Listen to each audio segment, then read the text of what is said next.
నమస్కారం. ER foundation ఆధ్వర్యంలో ఈరోజు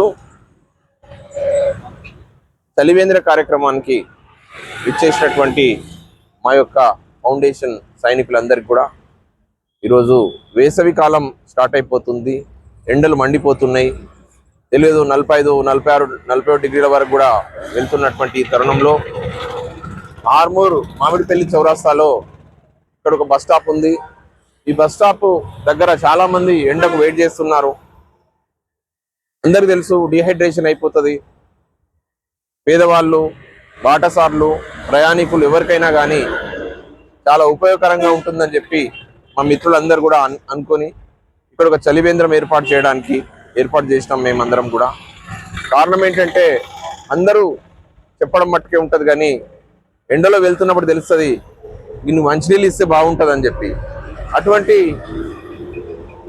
ఈ యొక్క ప్రాణాన్ని కాపాడేటువంటి ఈ వాటర్ని ఇవ్వడం అనేది చాలా సంతోషం. ఎందుకనంటే ఎన్ని డబ్బులున్నా కానీ ఆకలిని కానీ దాహాన్ని కానీ ఏవి కూడా తీర్చలేవు. కేవలం మనకు జలవాహిని ఏదైతే ఉంటుందో అది చాలా ఎండాకాలం చక్కగా పనిచేస్తుంది. కాబట్టి మేము మా కార్యక్రమాల్లో భాగంగా ఇటువంటి కార్యక్రమాలు జనానికి ఉపయోగకరమైనవి. చిన్న కార్యక్రమం అయినా కానీ పేదవాళ్ళకు కానీ బాటసార్లకు కానీ ఎండలో పోయినప్పుడు మాత్రం తెలుస్తా బాధ ఏందో. ఇన్ని వాటర్ ఉంటే బాగుంటుంది అని చెప్పి ఇక్కడ మంచి చల్లటి వాటర్ ఏర్పాటు చేయడం జరిగింది.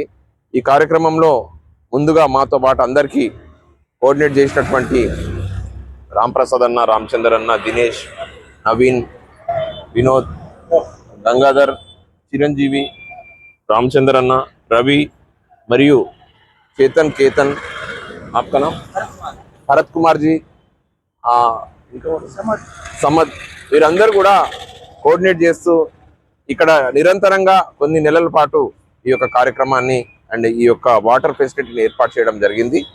కాబట్టి ఎవరైనా ఇక్కడ పేదవాళ్ళు డబ్బులు పెట్టి కొనుక్కోలేని పరిస్థితుల్లో కానీ డబ్బులు పెట్టి కొనుక్కున్న అక్కడ ఫెసిలిటీ లేనప్పుడు ఈ వాటర్ని వినియోగించుకోవాలని, ఈ యొక్క చిన్న కార్యక్రమం అయినా కానీ మా మిత్రులు కానీ ఆర్మూర్ నియోజకవర్గ ప్రజలు కానీ ఈ యొక్క మంచి కార్యక్రమాన్ని అర్థం చేసుకోవాలని, ఇక ముందు కూడా మేము మరిన్ని కార్యక్రమాలతో విస్తృతంగా నియోజకవర్గం అంతా కూడా మంచి కార్యక్రమాలు చేయాలని నిశ్చయించాం. కాబట్టి ఈ కార్యక్రమానికి విచ్చేసి కోఆర్డినేట్ చేసినటువంటి అందరికీ, ముఖ్యంగా రవి, అక్కడ రవి జిరాక్స్ ఉంటుంది, దాని ముందే ఉంటుంది ఇక్కడ. కాబట్టి ఆయన కూడా దీన్ని నిర్వహిస్తూ మాతో పాటు మా ఫౌండేషన్ కార్యక్రమాల్లో కూడా ముందున్నటువంటి ప్రతి ఒక్కరు కూడా థ్యాంక్స్ చెప్తూ నమస్కరిస్తాం. Thank you.